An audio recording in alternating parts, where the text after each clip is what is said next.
Bienvenidos a De Pericles a Putin, el espacio donde desentrañamos los hilos de la historia para entender el presente. Vamos de la historia occidental y cristiana a la accidental y cretina. Hoy nos sumergiremos en un viaje fascinante a través de la Argentina del siglo XX y XXI. Vamos a comparar la encrucijada económica y política que vivió nuestro país entre 1930 y 1945 con los desafíos que enfrentamos hoy entre el 2013 y el 2025. Descubriremos cómo las crisis, los debates sobre el modo de desarrollo y el papel del Estado son ecos persistentes en nuestra historia. Un espejo que, lejos de ser estático, nos muestra cómo las decisiones del pasado resuenan con una claridad asombrosa en nuestro día a día. La primera parte es la crisis y el modelo agotado. La crisis y el fin de una era. La Gran Depresión no solo fue un evento económico para Argentina, fue un sismo que sacudió la identidad de la nación. Hasta 1929 el país se veía a sí mismo como una potencia inagotable, el granero del mundo. Sus vastas llanuras fértiles y su modelo agroexportador la habían posicionado como una de las economías más ricas del planeta. Sin embargo, la dependencia casi total de la exportación de productos primarios como el trigo y la carne se convirtió en su talón de Aquiles. Cuando el comercio global colapsó tras el crack de 1929, el modelo se mostró dolorosamente frágil. Veamos los datos que narran la caída. El valor de las exportaciones argentinas se desplomó drásticamente, cayendo más del 50% entre 1929 y 1932. En números concretos, de alcanzar los 1.033 millones de pesos oro en 1929, las exportaciones se redujeron a solo 429 millones de pesos oro en 1932. La caída en los precios de los productos clave fue brutal. El precio del trigo se hundió un 65%, el del maíz un 62%. Esto no solo significó menos divisas, sino que también desmanteló la estructura económica que sostenía el país, afectando a productores rurales, comerciantes y trabajadores. La falta de libras esterlinas o dólares para importar fue un golpe mortal, paralizando industrias y elevando el desempleo. Nos convertimos en un país en busca de un nuevo destino. El desmoronamiento de la economía agroexportadora forzó una reorientación radical. La crisis de 1930 marcó el inicio de una nueva etapa donde la industrialización por sustitución de importaciones, el ISI, comenzó a ganar terreno como estrategia de supervivencia. Al no poder comprar en el exterior, Argentina empezó a producir lo que necesitaba. Si bien este proceso se consolidaría más tarde, la crisis fue el punto de inflexión que obligó al país a cuestionar su modelo y buscar un camino más autónomo. La pregunta que resuena hoy no es si el modelo agroexportador sigue vigente, sino cómo un país puede diversificar su economía y evitar la dependencia de un solo sector. ¿Qué lecciones de ese periodo crees que siguen siendo relevantes para la Argentina en el siglo XXI? La segunda parte es el gran debate. En este escenario de crisis surgieron dos visiones opuestas.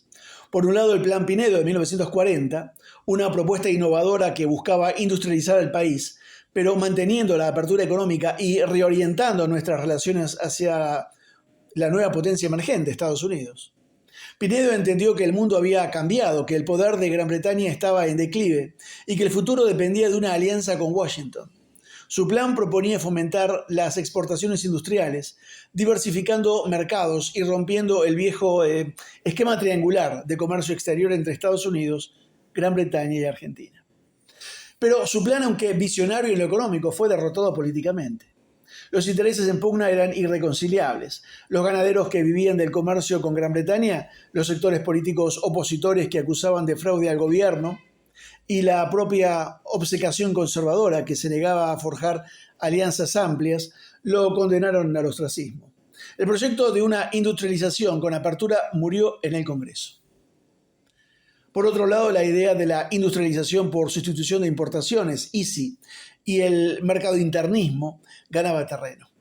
Esta visión, que encontraría su máxima expresión en el peronismo, priorizaba el desarrollo de la industria para el consumo interno, con una menor dependencia del comercio exterior y un rol protagónico del Estado.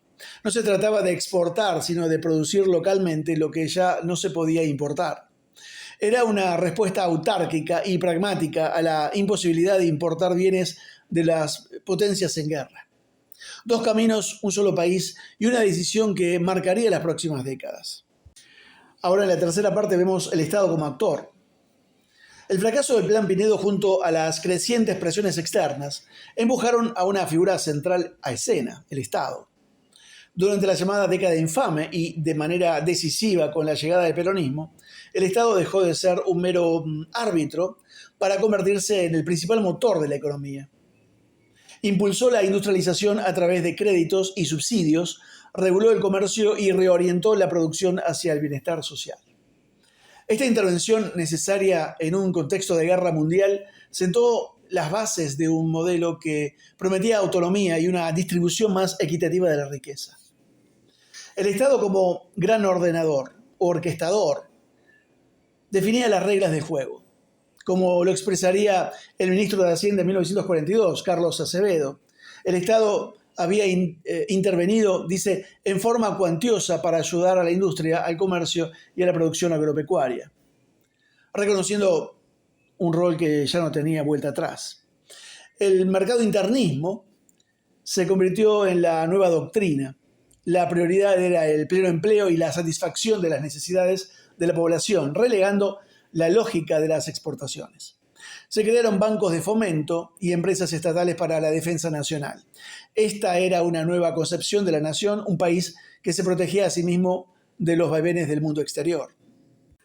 En esta cuarta parte vemos la Argentina de hoy, ecos del pasado. Ahora avancemos casi un siglo para encontrarnos de nuevo con los mismos dilemas.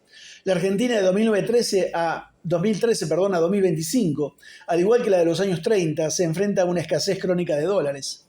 En aquella época el problema era la caída global del comercio y las restricciones de Gran Bretaña, que nos dejaban con libras bloqueadas que no podíamos usar para importar lo que queríamos.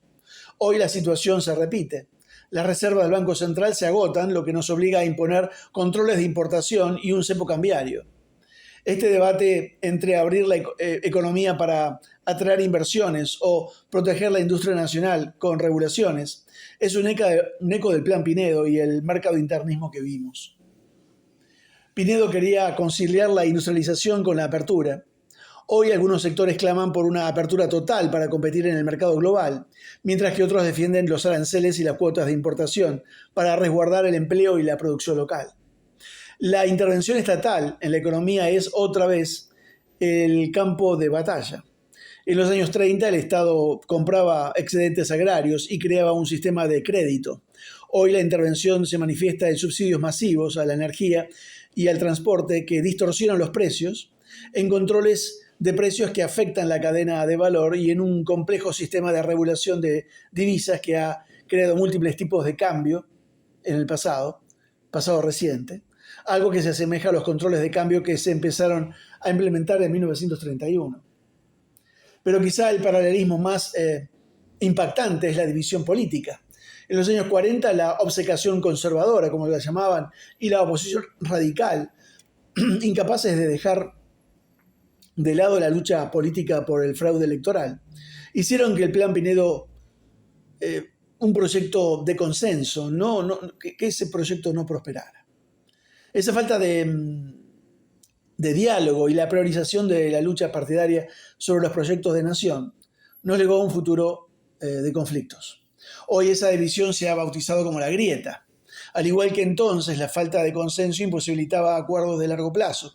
Los proyectos económicos se convierten en armas políticas y los intereses sectoriales, el campo, la industria y el sector financiero, chocan con una ferocidad que impide un rumbo claro. La búsqueda de la soberanía económica y la independencia siguen siendo los grandes ideales que inspiran a muchos argentinos.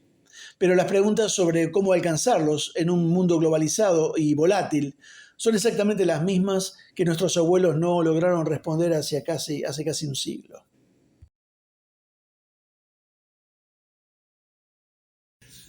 Como conclusión decimos que desde la crisis del 30 hasta el presente la historia de Argentina ha sido un vaivén constante, una búsqueda incesante de un rumbo que parece evadirnos.